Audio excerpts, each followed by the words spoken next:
धाकड़ खबर बेखौफजुमा बेबाक अंदाज।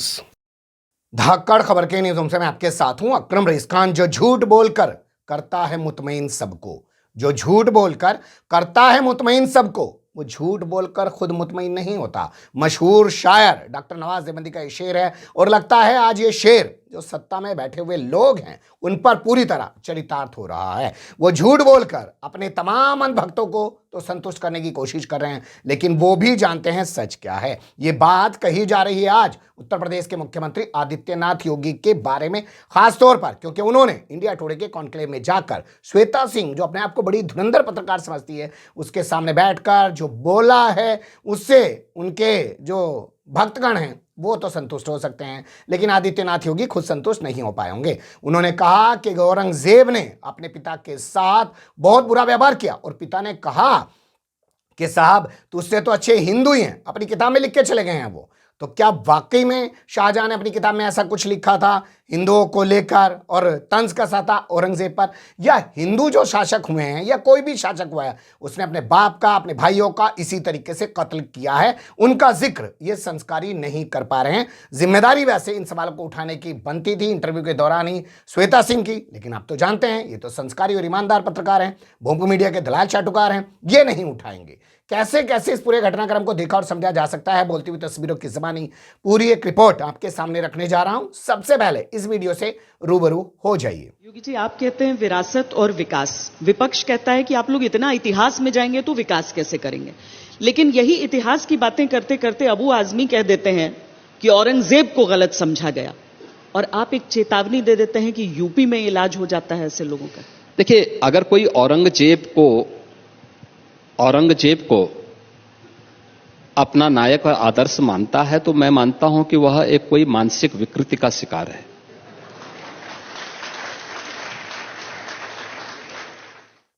सुन लिया आपने, उत्तर प्रदेश के मुख्यमंत्री बताने की कोशिश कर रहे हैं कि मानसिक विकृति क्या होगी इस व्यक्ति की जो औरंगजेब का गुणगान करे। तो भाई हम तो औरंगजेब का गुणगान करते ही नहीं, लेकिन आप इनको सुनिए ये क्या बता रहे हैं औरंगजेब के बारे में। औरंगजेब ने भी कभी गाय नहीं कटने दी इस देश। आपको बड़ा आश्चर्य लगेगा कि औरंगजेब का साम्राज्य भारत में जितने स्थानों पर था वहां कानून था कि अगर किसी ने गाय को काटा तो उसके दोनों हाथ काट दिए जाएंगे। और कुछ समय तक तो औरंगजेब ने इतना सख्त कानून बनाया कि अगर किसी ने गाय को काटा तो उसको तोप के मुंह से बांधकर उड़ा दिया जाए। ये औरंगजेब के समय में। अब औरंगजेब से ज्यादा कट्टर मुस्लिम राजा नहीं हुआ कोई इस देश में, लेकिन वो भी गाय को नहीं कटने देता। सुना आपने, ये राजीव दीक्षित जी हैं, रामदेव के गुरु हैं। इनकी हत्या का आरोप रामदेव पर लगता जरूर है, लेकिन जैसा मैंने बताया कि जो जितना बड़ा संस्कारी है वो उतना बड़ा अधिकारी आज यही हो गया है जिस पर गुरु की हत्या का आरोप है वो अपने आप को बहुत बड़ा स्वामी और बाबा बताता है, और जिन पर दुनिया भर के हत्या के और न जाने कैसे कैसे आरोप हैं वो बहुत सारे आज संवैधानिक पदों पर बैठे हुए हैं। तो यहां सवाल उठाना चाहिए था श्वेता सिंह को कि राजीव दीक्षित तो ये बता रहे हैं कि औरंगजेब के ज़माने में गाय नहीं कटती थी, और आपने अभी कुछ दिन पहले एक वीडियो देखा होगा, उत्तर प्रदेश की गाजियाबाद जिले की लोनी विधानसभा सीट से विधायक हैं नंदकिशोर गुर्जर, बीजेपी के विधायक हैं। उन्होंने आरोप लगाया कि रोजाना 50,000 गायें काटी जा रही हैं उत्तर प्रदेश में, यानी कि आदित्यनाथ योगी के राज्य में कट रही हैं वो। तो आप सवाल पूछ सकती थी श्वेता सिंह कि आप बताइए कि औरंगजेब को राजीव दीक्षित ठीक बता रहे हैं और आपके राज में जो गायें कट रही हैं, औरंगजेब के जमाने में तो गायें नहीं कटती थी, उसके बारे में जवाब दीजिए। इस मानसिक विकृति को क्या कहेंगे, लेकिन बोलना तो है नहीं। और आदित्यनाथ को जब आगे मौका मिला तो उन्होंने दिखा दिया कि कैसे शाहजहां ने हिंदुओं की बात की थी। कोई सभ्य मुसलमान भी अपने पुत्र का नाम औरंगजेब नहीं रखता, क्योंकि औरंगजेब ने अपने पिता शाहजहां को ही कैद कर दिया था, एक एक बूंद जल के लिए तरसाया था। शाहजहां ने अपनी जीवनी में लिखी है कि ऐसा कमबख्त पुत्र किसी को पैदा न हो जिसने मुझे जीते जी तो मारा ही, कम से कम तुमसे अच्छा तो वह हिंदू है जो अपने बूढ़े मां बाप की सेवा तो करता है और मरने के बाद श्राद्ध कर्म के माध्यम से उन्हें जल तर्पण, श्राद्ध आदि के माध्यम से तर्पण भी देता है। यह बात शाहजहां स्वयं लिखता है। अब सोचिएगा उस जमाने में कौन हिंदू और कौन मुसलमान में घुसता था। अगर ऐसे ही होता तो औरंगजेब की तरफ से जिस हिंदू राजा ने जाकर पकड़ा था शिवाजी को और तमाम तरीके के सिपह सालार जो मनसबदार उसके यहाँ पर हुआ करते थे संभाजी से लड़ने के लिए, औरंगजेब का कौन सा हिंदू सेनापति गया था जो है दक्कन की तरफ, वो सब चीज़ें जो हैं सामने आ सकती थी। लेकिन सवाल असल में उठाए कौन? सवाल इन्होंने उठा दिया कि साहब जो है उनने बताया कि देखो हिंदू कितने अच्छे होते हैं।